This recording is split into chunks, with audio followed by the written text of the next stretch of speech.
Psychology का इस्तेमाल करके आप लोगों से किस तरीके से अपनी बातें मनवा सकते हैं।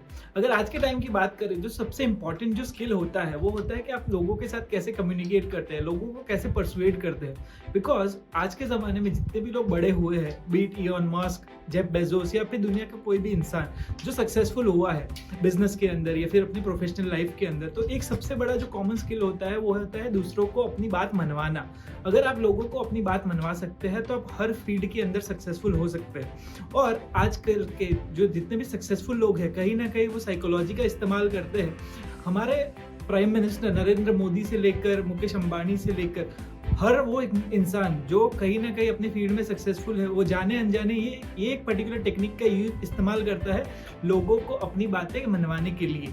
जैसा कि मैंने कहा कि जितने भी फेमस और बड़े लोग हैं वो इस टेक्निक्स का इस्तेमाल करते हैं लोगों को अपनी बातें मनवाने के लिए। और 3 ऐसी चीज़ें मैं आज आपके साथ शेयर करने वाला हूँ जिसका आप भी इस्तेमाल कर सकते हैं। और मैं कुछ एग्जांपल भी शेयर करूंगा जिससे आप रिलेट कर पाएंगे कि वो चीज़ का इस्तेमाल कब हुआ।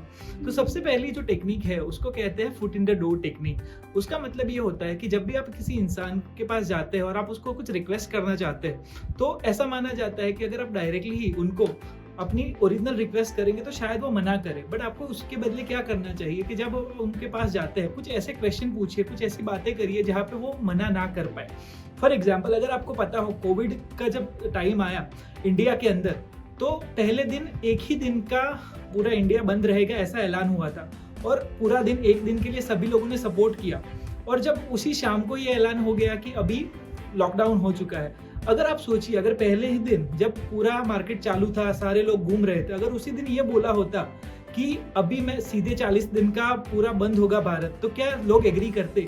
शायद नहीं। बट उस वक्त क्या किया गया सर? उस वक्त एक सिंपल सी चीज किया गया कि एक दिन के लिए लोगों को बोला गया कि आप सभी लोग अपने घर में रहिए। जब वो एक दिन के लिए एग्री कर गए, लोगों को इम्पोर्टेंस लगा कि वो उनको घर पे रहना चाहिए। और जब उसी दिन शाम को ये बोला गया कि अभी पूरा भारत बंद रहेगा कुछ टाइम के लिए, पूरा लॉकडाउन हो जाएगा, तो ज्यादातर लोगों ने वो एग्री कर दिया। इसका जो सबसे पावरफुल एग्जाम्पल जो है वो है वर्ल्ड वॉर 2 के दरमियान, जब चाइनीज सोल्जर्स अमेरिकन सोल्जर्स को पकड़ते थे। ना वो किसी प्रकार का टॉर्चर करते, ना उनके साथ बुरी तरह से पेश आते, फिर भी ऐसा कहा जाता था कि ऑलमोस्ट हर अमेरिकन सोल्जर जो वहाँ पे था, उसने किसी ना किसी रूप में चाइनीज को इन्फॉर्मेशन दी थी, कोई ना कोई रूप में उनको हेल्प किया था। तो ऐसा तो क्या करते थे चाइनीज ब्रेन वॉशिंग सिस्टम में। तो जो मैंने शेयर किया इसी टेक्निक के अकॉर्डिंग, वो लोग क्या करते, इनिशियली वो अपने जो अमेरिकन सोल्जर्स होते वो उनसे जाते, बातें करते, और उनको कुछ ऐसी बातें करते जो शायद ना चाइना के फेवर में है ना अमेरिका के फेवर में है, जो एकदम न्यूट्रल है। वो इनिशियली सिर्फ ऐसी बातें करते हैं जो सिर्फ अमेरिका में जो शायद बुरी नहीं है बट ज्यादा अच्छी भी नहीं है। धीरे धीरे वो अमेरिकन सोल्जर उन बातों से एग्री करते, वो मान लेते कि हाँ ये सच है, अमेरिका शायद बेस्ट कंट्री नहीं है, उसमें भी कुछ गलतियां है। फिर धीरे धीरे वो क्या करते, उनसे कुछ ऐसे लिखवाते। वहाँ पे लिटरली वो लोग वहाँ पे उन लोगों को बोलते कि आपको एक ऐसे लिखना है अमेरिका की अच्छी बातें और बुरी बातों के बारे में। और फिर धीरे धीरे क्या करते, वो उनके जो अमेरिका के जो बुरे पॉइंट थे उस पर ज्यादा फोकस करते। और इसी तरीके से वो they are able to convert, जितने भी लोग सोल्जर्स वहाँ पे आते थे उनको वो कन्वर्ट कर पाए और उनसे इंफॉर्मेशन लीक कर पाए, क्योंकि वो मेंटली ये मानने लगे थे कि कहीं ना कहीं Chinese were better than America. और ये सिस्टम यूज करने में उनको काफी टाइम लगा, बट बहुत ही स्मार्ट सिस्टम ये यूज किया गया। ऐसे ही कुछ छोटे छोटे एग्जाम्पल ऐसे होते हैं कि काफ़ी बार ऐसा होता है कि अगर काफ़ी चैरिटेबल ऑर्गेनाइजेशन जो होती है वो कहीं पे अगर चैरिटी मांगने जा रही है, तो वो पहले क्या आपको बोलते लोगों को कि आपका दिन कैसा जा रहा है। और जब भी कोई इंसान ये कहता है कि हाँ मेरा दिन अच्छा जा रहा है, then they ask for a charity. तो इससे क्या होता है कि लोग जो है दे आर, जब उन्होंने ये एक्सेप्ट कर लिया है कि उनका दिन अच्छा है, तो they are more likely to do the charity. तो क्या आप भी ये सारे प्रिंसिपल्स का इस्तेमाल कैसे कर सकते हैं, इसके कुछ एग्जांपल्स अगर आप समझे, तो एक एग्जांपल है ये है कि आप अगर बिजनेस में है तो आपको क्या करना चाहिए, आप अपने कस्टमर्स को बोलिए कि वो आपको फीडबैक दे। और आप उनको कुछ इंसेंटिवाइज कर सकते हैं कि हाँ आप उनको कुछ गिफ्ट देंगे, या इंसेंटिवाइज ना भी करें बट उनको मांगिए कि फीडबैक। जेसी पेनी जो एक कंपनी है, वो क्या करते थे, वो हर साल लाखों लोगों को ये बोलते कि उनको उनके प्रोडक्ट के बारे में फीडबैक दीजिए, और उनकी कंपनी में वो फीडबैक कोई पढ़ता भी नहीं था, फिर भी वो लोग फीडबैक लेते थे। क्योंकि उससे होता क्या था कि जो लोग फीडबैक दे रहे हैं, वो जितने भी लोग पॉजिटिव लिख रहे हैं उनकी कंपनी के बारे में, वो लोग वो प्रोडक्ट को ज़्यादा अपने मेंटली अपने और ज़्यादा रीइंफोर्स कर रहे हैं, वो ज़्यादा उस प्रोडक्ट को फ्यूचर में पसंद करेंगे। आप अपने बिजनेस के अंदर ये सिस्टम कैसे यूज़ कर सकते हैं? तो क्या कर सकते हैं आप, आपके अगर सेल्स में कोई हो, आपको अगर खुद सेल्स करते हो, तो जब भी आप अगली बार अपने प्रोस्पेक्ट या कस्टमर से मिले, तो आप उसको ये मत पूछो कि आपका प्रोडक्ट के बारे में वो क्या सोचते हैं। Instead what you have to ask, आपको उनसे क्या पूछना चाहिए कि आपको हमारे प्रोडक्ट के बारे में क्या अच्छा लगा। उससे क्या होगा कि उनके दिमाग में सिर्फ वो पॉजिटिव चीज़ें आएंगी, आपके साथ वो पॉजिटिव चीज़ें शेयर करेंगे। एंड वंस अगर एक बार उन्होंने आपके प्रोडक्ट के बारे में कुछ पॉजिटिव चीज़ शेयर करी और उनको आपके प्रोडक्ट के बारे में कुछ अच्छा लगा है, तो वो एक आपकी प्रोडक्ट को खरीदने का या फिर आपकी बात को मानने का चांस बढ़ा देता है। तो foot in the door technique को अगर आपको समराइज करना है तो एक सिंपल सी बात है कि जब भी आप किसी से कुछ मांगना चाहते हैं, शुरू में कुछ ऐसी चीज़ें के बारे में बात करिए जहाँ पे वो मना ना कर पाए, क्योंकि एक बार जब वो हाँ बोल देंगे तब they are more likely to say yes. अगर आपने कोई वेबिनार, सेमिनार या फिर कोई भी मार्केटिंग का प्रोग्राम अटेंड किया हो जहाँ पे आपसे कुछ बेचा जाता है, वहाँ पे लोग क्या करते हैं, वो लोग आपको इंटरेक्ट करने की कोशिश करते हैं, वो कहीं ना कहीं आपको इन्वॉल्व रखने की कोशिश करते हैं। आपसे कुछ पूछा जाता है, आपको बोला जाता है कितना हाथ उठाइए, आपसे कुछ क्वेश्चन आंसर करे जाते हैं, आपसे कुछ लिखवाया जाता है। वो शायद उनकी सेल्स में डायरेक्टली हेल्प नहीं कर रहा है, बट क्या कर रहा है कि आप उनके जो वो लोग जो बोल रहे हैं वो करने के एक आदी हो जाते हैं, वो आपको एक हैबिट में लाते हैं कि वो जो बोल रहे हैं वो चीज़ आप कर रहे हैं, और लास्ट में जब वो कोई प्रोडक्ट को पिच करते हैं तो एक चांसेस बढ़ जाते हैं कि आप वो करेंगे जो वो लोग बोल रहे हैं। और हो सकता है कि आपको शायद वो उस मूवमेंट में लगे कि आपने खुद डिसीजन लिया, बट अगर आप बैठ शांति से जब उस मूवमेंट से बाहर आओ और बैठ के सोचो तो क्या आपने सच में वो डिसीजन खुद लिया? अगर आपको उस सिचुएशन में नहीं डाला गया होता तो शायद आप वो डिसीजन नहीं लेते। और शायद ये भी हो सकता है कि काफ़ी बार आपको ऐसा भी हुआ हो कि ऐसी जगह पे कहीं आप गए थे और आपने कोई चीज़ ले ली और आपको बाद में रिग्रेट हुआ, आपको नहीं लगा कि आपको लेनी चाहिए थी। ये इसलिए होता है कि आपको उस मोमेंट में उस पर्टिकुलर इंसान ने इन्फ्लुएंस कर दिया था अपनी, और उसने आपको अपनी वो बात मनवा ली थी जो वो मनवाना चाहता था। दूसरा जो तरीका है कि आप लोगों को अपने लिए टाइम, एफर्ट या एनर्जी इन्वेस्ट करवाओ। उसका मतलब क्या होता है कि एक just to give you an example, Amazon में हर साल जितने भी एम्प्लॉइज होते हैं उनको एक सर्टेन लेवल के ऊपर के जितने एम्प्लॉइज होते हैं उनको $5,000 दिए जाते हैं जब वहाँ पे जॉब क्विट करने के लिए। उनको ऑप्शन दिया जाता है कि अगर वो उस टाइम पे जॉब छोड़ के चले जाए तो उनको $5,000 मिलेंगे। अगर वो इंडियन करेंसी में गिने तो ऑलमोस्ट 4 लाख रुपए होते हैं।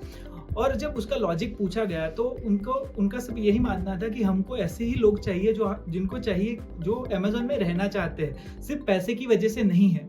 और जितने भी लोग वो $5,000 लेके चले जाएंगे वो शायद वो लॉन्ग टर्म रहना नहीं चाहते, वो सिर्फ पैसे के लिए वहाँ थे।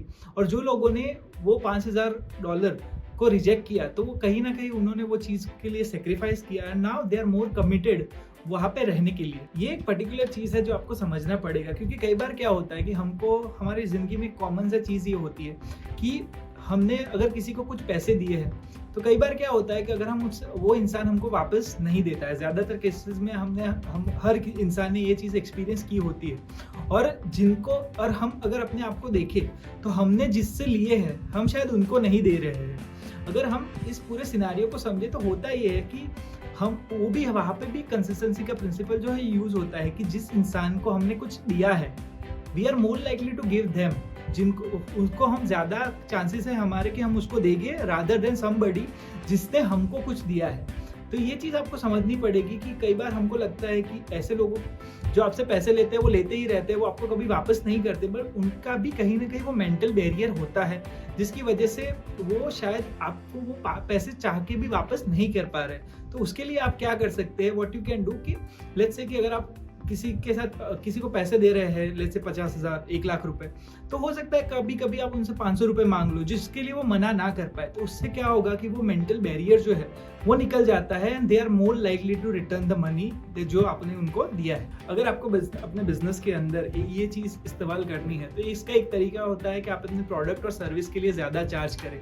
दुनिया के सबसे best life coach Tony Robbins, उनका ऐसा मानना है कि जब भी उनको किसी को हेल्प करना होता है तो वो क्या करते हैं कि वो अपने प्रोडक्ट या सर्विस का ज़्यादा चार्ज करते हैं। और उनका ऐसा मानना है कि जब आप किसी इंसान से ज़्यादा चार्ज करते हो तो वो उस इंसान की विलिंगनेस दिखाता है कि वो कितना चेंज होने के लिए रेडी है। अगर वो इंसान ज़्यादा पे कर रहा है तो मतलब कि उसकी लाइफ में वो डेस्परेट है वो चेंज करने के लिए। अदरवाइज़ क्या होगा कि आप सेम प्रोडक्ट और सर्विस को लो प्राइस में चार्ज करो तो शायद उस इंसान की लाइफ में उतना ज़्यादा चेंज नहीं आएगा। तो एक सिंपल सा तरीका है कि आप उसको ज़्यादा चार्ज करो इन टर्म्स ऑफ पैसे। इसके अलावा आप क्या कर सकते हो कि आपकी प्रोडक्ट अगर सर्विस अगर कुछ ऐसी है जिसमें इंसानों को एफर्ट लगाना पड़ रहा है। फॉर एग्जाम्पल, मैंने ये स्टोरी सुनी थी, मुझे नहीं पता कितनी सच है, बट माइक्रोसॉफ्ट एक्सेल हो गया या फिर एडोबी फोटोशॉप हो गया, इंडिया के अंदर ऐसा कहा जाता है कि वो पर्सनली अगर जितनी भी पायरेसी हो रही है उसके बारे में ज़्यादा ध्यान नहीं देते। उसका रीज़न ये है कि एक बार अगर कोई बच्चा जो शायद 13-14 साल का है वो माइक्रोसॉफ्ट या फिर वो एडोबी फोटोशॉप का प्रोडक्ट यूज़ करना शुरू करता है और अगले 8 से 10 साल तक वही प्रोडक्ट यूज़ करता रहता है, फिर वो जब किसी नौकरी करने के लिए जाएगा तब उसको वो पर्टिकुलर सॉफ्टवेयर यूज़ करने की इतनी आदत हो चुकी है कि वो सॉफ्टवेयर से स्विच करना वो उसके लिए बहुत बड़ा पेन हो जाता है। और ये कंपनियां जो है वो कॉर्पोरेट को लेकर ज़्यादा स्ट्रिक्ट होती है और इसी तरीके से वो मेक श्योर करती है कि वो ज़्यादा पैसे कमा पाए। इसका एक और एग्जाम्पल जो है जो आपको समझना चाहिए वो है बेन फ्रैंकलिन, अमेरिका के एक पूर्व राष्ट्रपति, जिन्होंने अपनी बायोग्राफी के अंदर ये लिखा था कि जब उनके टाइम पे वो पावर में थे, उनका ऑपोजिशन पार्टी में एक बंदा था जो उनको पसंद नहीं करता था और उनको उस इंसान का फेवर चाहिए था। उन्होंने क्या किया कि उस इंसान के पास एक रेयर बुक थी, उन्होंने जाके उस इंसान से वो बुक मांगी और हुआ ये कि जब उस इंसान ने उसको ये बुक दी, अगली बार जब वो मिले वो शांति से उनसे बात करने लगा और धीरे धीरे उनकी दोस्ती हो गई और जब उनको उस बंदे का फेवर चाहिए था उनको उस बंदे का फेवर मिला। और यही एग्जाम्पल वो जो पर्टिकुलर इंसान की जो बुक है वो हमारे प्राइम मिनिस्टर नरेंद्र मोदी जी भी रिकमेंड करते हैं कि सबको पढ़नी चाहिए और ये स्टोरी उसी के अंदर लिखी गई है। तो आप समझ सकते हैं कि हमारे जो प्राइम मिनिस्टर है वो भी ये सारी चीज़ों को समझते हैं। अगर ये दूसरी टिप को अगर समराइज करना हो तो उसका सिंपल सा यही है समरी कि जिस भी इंसान को अगर आप कुछ ना कुछ मनवाना चाहते हो तो कोशिश करो कि वो आपके लिए कोई ना कोई एफर्ट दे। हो सकता है वो पैसे का हो सकता है वो एनर्जी का हो सकता है वो टाइम का हो। ये सिंपल सा हो सकता है कि अगर आपको अपने दोस्तों के साथ वो ज़्यादा फ्रेंडशिप को स्ट्रॉन्ग करना है तो अगर आपको कुछ काम है तो उनको बोलो कि वो आपको हेल्प करे।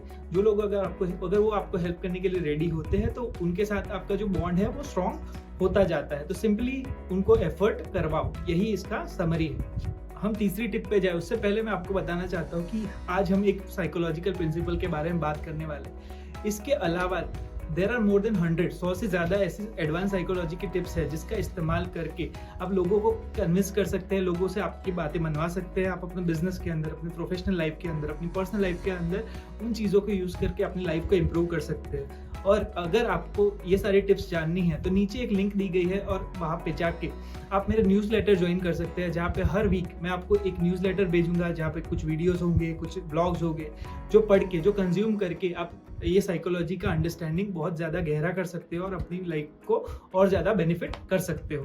तीसरा जो तरीका है जिसका इस्तेमाल करके आप लोगों को अपनी बातें मनवा सकते हैं कि जब भी आप किसी इंसान को चाहते हैं कि वो बात जो आप उससे बोल रहे हैं वो करे, उसका पब्लिक कमिटमेंट उनसे दिलवाओ। हो सकता है कि वो पब्लिकली मतलब कि किसी ग्रुप के अंदर वो चीज़ एग्री करे, या फिर अगर आप अपने बिजनेस के अंदर बात कर रहे हो तो जब आप सेल कर रहे हो तो मेक श्योर करो कि वो 3-4 लोगों के सामने कहे कि वो करेगा। फॉर एग्जाम्पल, मैं एक ट्रेनर के साथ काम करता हूँ। वो ट्रेनर क्या करते हैं कि जब भी अपना प्रोग्राम चल रहा है तो वो पूछते हैं कि आप में से कितने लोग मेरे नेक्स्ट प्रोग्राम में ज्वाइन करना चाहते हैं, और काफ़ी लोग वहाँ पे पब्लिकली वो चीज़ बोलते हैं कि हाँ मैं ज्वाइन करना चाहता हूँ। तो उसकी वजह से होता ये है कि लोग अभी पहले शायद वो नहीं करते, बट जब उन्होंने पब्लिक कमिटमेंट करा है तो they are more likely to do it. ऐसे ही काफ़ी कंपनियां होती है कि आपने देखा होगा कि वो अपने प्रोडक्ट के सर्विसेज के बारे में लोगों को बोलती है कि आप शेयर करो। तो जब वो शेयर करते हैं तो क्या हुआ, कहीं ना कहीं उन्होंने ये पब्लिकली डिस्प्ले किया कि वो ये प्रोडक्ट या सर्विस को पसंद करते हैं और ये प्रोडक्ट या सर्विस यूज़ करना चाहते हैं। तो आप भी अपने बिजनेस के अंदर या फिर अपने पर्सनल लाइफ के अंदर जब भी आप किसी इंसान से अपनी बात मनवाना चाहते हो तो मेक श्योर करो कि जो भी बात है उसका पब्लिक अनाउंसमेंट वो लोग करे। हो सकता है वो सोशल मीडिया पे हो। फॉर एग्जाम्पल, एक और चीज़ जो आपको मेक श्योर करनी है कि अगर आप किसी ऐसी इंडस्ट्री में हो कि आप लोगों को अपनी आदतें चेंज करने में हेल्प करते हो, तो एक चीज़ जो आप कर सकते हो कि आप लोगों को बोलो कि आप जो भी आदत बदलना चाहते हो उसका सोशल कमिटमेंट करो, सोशल मीडिया पे उसको डाल दो, अपने फैमिली फ्रेंड्स के ग्रुप में वो चीज़ डाल दो कि इस दिन तक मैं ये चीज़ करके रहूँगा। अगर वो लोगों ने वो पब्लिक कमिटमेंट करा है तो वो they are 10 times more likely to do जो उन्होंने वो चीज़ करी है, अगर वो पब्लिक कमिटमेंट नहीं करते हैं तो वो चीज़ करने का चांसेस जो है वो कम हो जाता है। तो ये थी कुछ 3 टिप्स जिसका इस्तेमाल करके आप लोगों को अपनी बातें मनवा सकते हैं। और ऐसी साइकोलॉजिकल टिप्स अगर आप जानना चाहते हैं तो यू कैन फॉलो मी, और नीचे चैनल पे सब्सक्राइब कर सकते हैं और नीचे न्यूज़लेटर को ज़रूर जॉइन कीजिएगा, जहाँ पे आपको ज़्यादा एडवांस इन्फॉर्मेशन मिलती रहेगी।